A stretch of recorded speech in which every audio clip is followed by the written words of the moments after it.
दोस्तों, आज की कहानी है सासू माँ आपको अपने ही घर में शांति रास नहीं आती।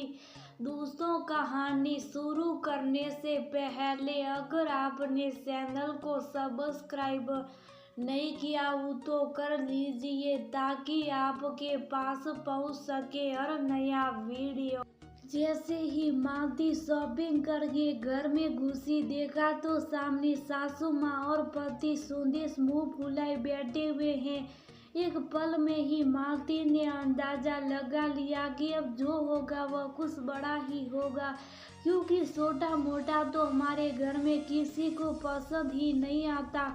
मालती फट से सामान वही डाइनिंग टेबल पर रखकर रसोई की तरफ जाने लगी। तभी सुदेश ने कहा, लूटा आई सारे पैसे, थोड़ा बहुत तो कभी पसंद ही नहीं आता तुम्हें। मैं दिन भर मेहनत करता हूँ और तुम्हें उड़ाते हुए शर्म नहीं आती। पर मालती ने जवाब ना देकर सीधे रसोई की तरफ रुख किया। जानती थी सिंगारी लगाने वाले ने सिंगारी लगा दी और अब बैठकर तमाशा देकर आप। पता नहीं कुछ लोग ऐसे क्यों होते जिन्हें अपने ही घर में की शांति रास नहीं आती। जब तक अपने बेटे बहू को लड़ा ना दे, खाना हजम नहीं होता। आग में घी डालने का सुकून क्या होता, कोई इन लोगों से पूछे।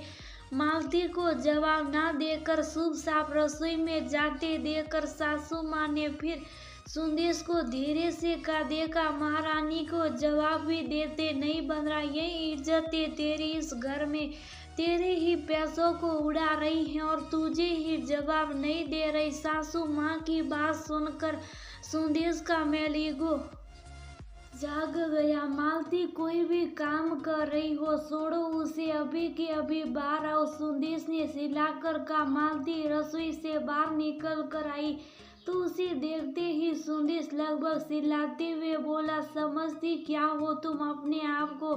कोई तुमसे कुछ पूछ रहा है तो जवाब नहीं देते बनता। एक पल के लिए तो सुदेश को इतनी जोर से चिल्लाते देखकर मालती भी सहम गई, पर जैसे ही सासू माँ के चेहरे की तरफ नजर गई तो उनकी कुटिल मुस्कान देखकर वह अपने आप को नॉर्मल करते हुए बोली, जरूरी सामान ही लेने गई थी। अच्छा, ऐसा क्या सामान लेने गई थी?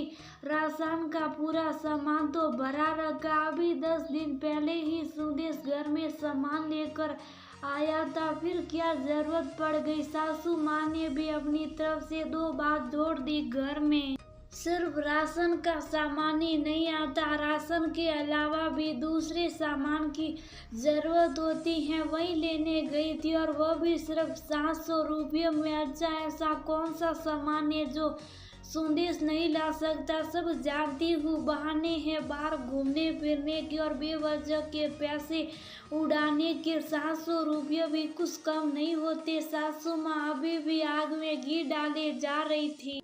माँ सही कर रही है, ऐसा कौन सा जरूरी सामान है जो लेने के लिए तुम्हें जाना पड़ा, जबकि मैं घर का राशन और तुम्हारी जरूरत का सब सामान लेकर आता हूँ। अब की बार सुदेश ने कहा, कुछ नहीं मम्मी जी के लिए जरूरी सामान लेकर आई हूँ। मेरे लिए आज सूरज पश्चिम से कैसे निकल आया सब जानती हूँ। मैं अपनी बेटी के घर आज जा रही हूँ तो पीठ पीछे अपनी माँ को बुलाना होगा, उसी के लिए सामान लाई है, इसलिए बहाना मेरा लगा दिया।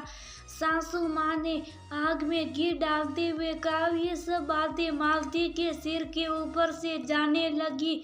उसे गुस्सा आने लगा था। अब तो उसकी माँ पर भी कटाक्ष होने लगा। वह सीधे डाइनिंग टेबल की तरफ गई और वहां से सामान उठाकर लाई और लाकर सीधे सेंटर टेबल पर बिखेर दिया। ये रहा आपका सामान, देकर बताइए तो सही, क्या ये सामान मेरी माँ के लिए तो आया होगा? सामान देकर एक बार को सुदेश जैप गया और सासू माँ की बोलती बंद हो गई, पर मालती ने बोलना जारी रखा।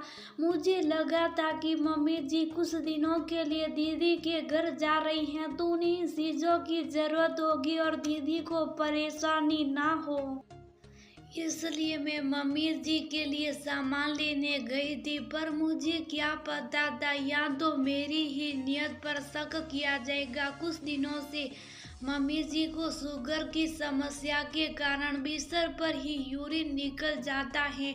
या तो मैं बिस्तर धो देती हूँ, पर वह दीदी को परेशानी ना हो इसलिए मम्मी जी के लिए डायपर लेकर आई थी। साथ ही उनके अंडर गारमेंट्स भी पुराने हो गए तो वो लेकर आई थी, पर मुझे क्या पता था कि मुझे ही 10 बातें सुनने को मिलेगी। अगली बार से सुनते से ही मंगा लीजिएगा ये सामान। मालती की बात सुनकर दोनों की बोलती बंद हो गई। किसी के मुंह से भी एक बोल ना फूटा। सुंदेश वहां से उठकर शुभ साफ अपने कमरे में चले गए और सासू माँ सामान समेट कर अपने कमरे में लेती चली गई। सही है दोस्तों, कई घरों में बहू की नियत पर शक किया ही जाता है, चाहे कितने ही